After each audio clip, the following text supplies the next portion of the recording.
Welcome back to BeamNG.drive, and today we will find out which cars have the superior powertrain. We will be comparing the 3 electric cars that are currently in the game to their gasoline counterpart, and to really determine a real winner right here, we will do that with the following challenges. We will start with a classic drag race to see who's faster in the straight line, and after that we will take each car to the track to really test their limits. Also, if you're new to the channel or you're just coming back anyway, just consider subscribing and leaving a like if you enjoy the content. So, here we are, welcome back to our first challenge of the day, which is only one of a few that will really determine if EVs are actually the better cars than their petrol versions. So on the right here we have our lovely Cherry Vivace 160. It has about 163 horsepower and weighs about 1.4 tons. And that's about it. On the right line, on the other hand, we have our EV Vivace, which has about 196 horsepower, but it also weighs about 1.7 tons. And that's also why I chose the slightly less powerful version of the petrol car, because the EVs actually have a lot more weight, because you know they have like the big batteries in the back. And there was actually one version that was even closer to the EV one, but it was a diesel, and in this test we want to compare petrol cars to the EV cars. So before we start this challenge, let's put this baby into sport mode. As you can see, the gauge cluster changes to red, which means things are getting serious. So let's align this baby up. Transmission also already switched to sport mode, and we're on the line. So, and 3, 2, 1, go. 3, 2, 1, and we're off. We've gotten a slightly better start now, and let's see if we can win. So we're still in front, but the EV starts to pull. Can we get across the line first? Which would be actually really surprising considering we have about 30 horsepower less. But this time we should have gotten it right. Yeah. First place, and let's look on our lovely little time slip that we got right here. So on the sheet on the left lane you can see the EV version, which completed the quarter mile in about 15.18 seconds, and on the right lane you can see our time, which was 15.009, so about 1/10 of a second faster than the EV version, and we were actually 2 kilometers per hour faster than the EV version. So with that drag race won, the petrol cars just got their first point. But now let's head to the track. We are on the racetrack. With 1 tire on the starting line, I think we are ready to go. So let's go into first person, and first thing first, let's put this thing into sport mode. Red gauge cluster, you know it's getting serious. So let's put this thing into launch control, if it even has one, and 3, 2, 1, and we are off. So I'm fully pressing the accelerator, and as you can see, not much is happening, but you know, at the end of the day, these things are not made for sporty driving or even the track, because these things are your daily grocery getters. They are made for efficient city driving, so they are really cost efficient and are not too difficult to handle. Also, don't expect the best driving from me, because it's also the first time for me really driving these vehicles. We have a lot of understeer already, it's actually insane. I think at the end of the day this thing is still front wheel drive, but it's actually getting pretty heavy on the understeer. But yeah, oh, brake, go around the corner. But I haven't driven both of the variants, so neither have I driven the EV version or the petrol version, so that kind of makes for fair conditions. So let's go into the S-curves right here. Ooh, go slightly over the curb, take the fastest route, and the understeer is actually pretty bad. I mean, yes, it's front wheel drive, but I don't want to see the tires on that thing, because we are just sliding over these front tires. And coming up back on the starting line, come on. The last real pull, and we're over the finish line. So let's jump right into the petrol version. Go into first person, also put it into sport mode, you know, for the fair conditions. Put the transmission into sport mode, get it up with launch control, 4,500 RPMs, 3, 2, 1, and we are off. And now I'm really excited to see the difference, because, you know, at the end of the day, this thing has about 30 horsepower less, but we also are around 300 kilos lighter, and it instantly feels a lot better than the EV variant. I really don't feel that much of the understeer. The car feels very light and really good to handle actually. So surprisingly, the car turns really well. So get to the braking point into the chicane. No, I don't know if it's just me, but the car actually feels insanely faster than the EV version and so much better to drive. Go slightly over the curbs right there, over the bridge, and I just hope that we don't fuck up the braking point right there. So let's brake a bit early so we don't go off track. Yeah. We even braked way too early. We could have gone a lot faster than that. So into the S-curves. Oh, a little bit of a slide right there. But nothing a little correction can't do. And go into our last corner. Can we fully step on the gas without going off track? Yes. Come on, onto the last straight right there. Come on, fully push it. I believe in the petrol version. I really do. Amazing. You saw it, yet another win for the superior powertrain, which just strengthens the lead of the petrol cars and puts the score to 2-0. So, next car, next race. This time, we are racing the FCV Tograc. So on the left side right here, we have our FCV Tograc QE, which is basically the EV version of the Tograc. And it comes with 364 horsepower and weighs about 2 tons, which is really heavy. Now, we only had one problem, because this right here on the right lane, in the beautiful orange, is the Tograc 160Q. And the problem that we have now, that the most powerful version that comes in BeamNG with the Tograc only has about 160 horsepower. And as I already mentioned, left lane 360 horsepower, right lane 160 horsepower. That just wouldn't make that good of a comparison. So what I did, you know, I pulled out the little magic move. I basically gave this lovely Tograc here a little ECU tune, which turned up the power from around 160 horsepower to 231 horsepower. And now to the good part, this lovely thing right here only weighs about 1.6 tons. So we actually have about a little bit more than 100 horsepower less, but we also have about 400 kilograms in weight saved. Let's go into first person, change the driving mode to sport mode and put the transmission into sport mode, and let's slowly roll up to the starting line. And now I'm really interested to see what this thing can do. So go a little bit further. Okay, we are on the starting line. Should count on 3, 2, 1, go.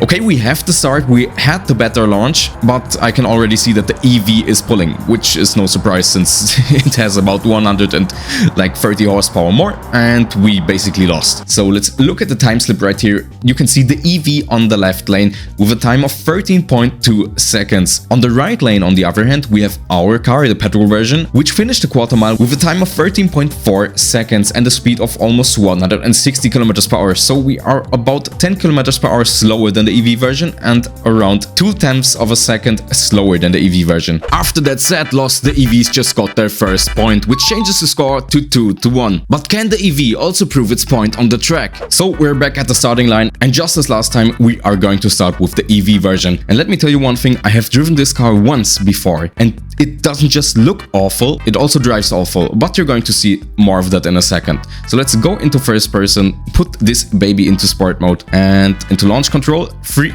2, 1. Oh, this car is really buckling up, and we're off. And you know, the car is decent in straight line speed. I mean, at the end of the day, it's still a 360 horsepower car, but you're going to see what I mean in a second. This car is basically undrivable at some certain speeds. Let's just brake early right there, go over the curbs. You know, I think with this car, we have to take all or like most of the track, and we have to brake really early because, as you can already see, I'm fully turned in the wheel and the car is just understeering like hell. It's basically the understeer god. So brake early for the chicane, go left, right. We're actually not doing too bad right now, but let me tell you, it's not a pleasure to drive this car. And I'm really glad when I'm finished with this one. Because after this video, I'm never going to touch this car again. It gave me such a headache in a last thing I tried. Brake, brake, brake, brake, brake. Don't go off track too much. You know, that's what I mean. Also, the brakes on this car are so small. They have like not even 10% of the power that the brakes should have for this kind of weight on a small SUV with this much power. But let's just fully gun it and with the full understeer back on the straight line. You know, gather all the speed that we have left and over the finish line. And now on to the petrol version, and not only does this thing look a lot better, or at least cleaner, but it will also drive a lot better. And I've never driven this car, only on the drag strip right before coming to the track. So let's just head into first person again, put the car into sport mode, put it in launch control, 3, 2, 1, and we're off. And this car already just feels so much better. I don't know, it just feels better being in a petrol car than being in a EV. Sure, straight line speed is fine, you know, but at the end of the day, it doesn't really come down to straight line speed. At least if you're, you know, not just going to the drag strip. As you can see, yeah, sure, we have a little bit of understeer, but it's not quite as bad as with the EV version. And it just feels so much better. Just brake right here, go into the chicane, over the curbs a little bit. You know, we're We need the whole track. At the end of the day, it's still a SUV and it needs a lot of space. These cars are such basic cars, but after driving the EV version, I'm just so glad being back in the petrol version. And really, if you have BeamNG, just try it out yourself. These EV cars are not fun to drive. I can only hope that the Sunburst EV is better. You know, I know it's better because I have done a video with it already. Coming up on the last straight right here and over the finish line. Another victory for the petrol cars. You saw it, the EV was basically undrivable with that much understeer, which sets the overall score to 3-1. But now we come up to the final and most interesting battle of the video. So can the EVs prevail? We are onto our final race right now and the EVs really have to make up some points because they are currently really losing that battle. But right now in our hands is the SBR4 all-wheel drive twin-turbo S2, which comes with 454 horsepower and a total weight of almost 1.5 tons. To be honest, it looks a bit outdated compared to the electric version. But on the left lane over there, we have the ESBR 500, which comes with 528 horsepower and the total weight of a little bit over 1.6 tons. So this is the first race and the first track event that's going to be really interesting. Because the cars are different at heart, but you know, the difference in weight and power is not that much compared to the other battles. Let's put this baby into sport mode, also put the transmission into sport mode, and let's pull up to the starting line. We are on, let's put it into launch control, 3, 2, 1, and we're off. We've gotten the better start, but you know, the ESBR has so much more horsepower and it's pulling. Can we still get it? Can we still get it?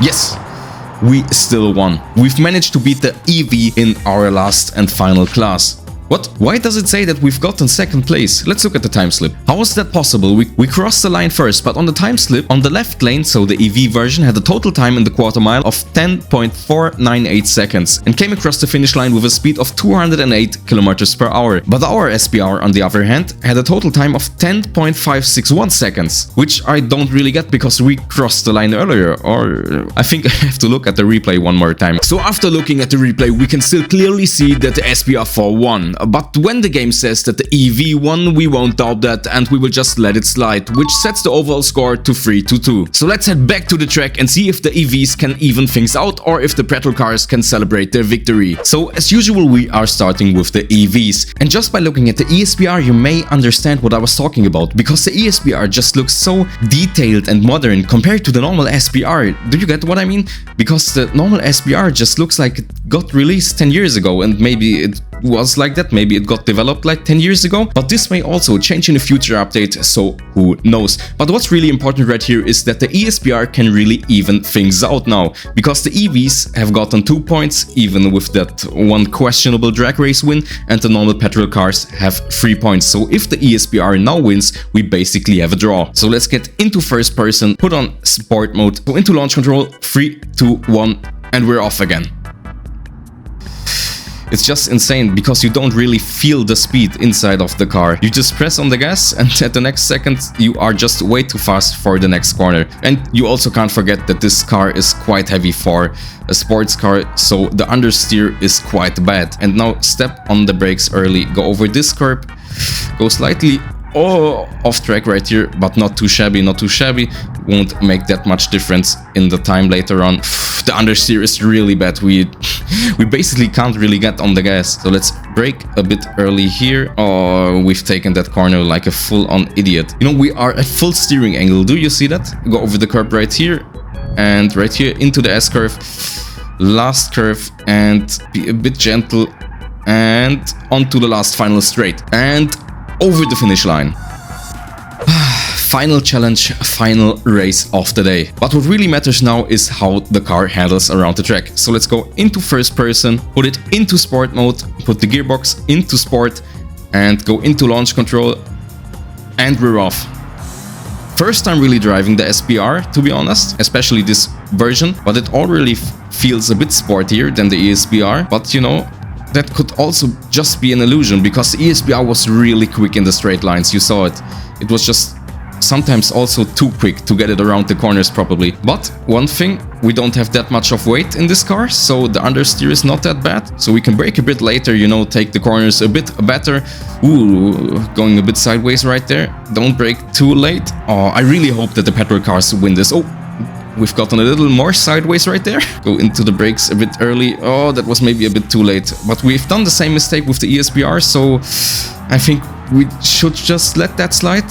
So now into the S-curves. Oh, some more sideways actions onto the final corner. But you know, we are really pushing the car hard right now, so some mistakes are valid. Onto the final straight and over the finish line. So I'm sad to say it, because I was really rooting for the petrol cars, but we have a draw. The EVs managed to hold their ground and got 2 points in the last final challenges, even with questionable methods. But as a quick summary, I can tell you one thing. After driving all of the cars, sure, the EVs are fast, but the whole driving experience and feels on the gasoline cars was just way better in every run, and with that there is nothing else to say. Just try it out yourself, and I hope you enjoyed.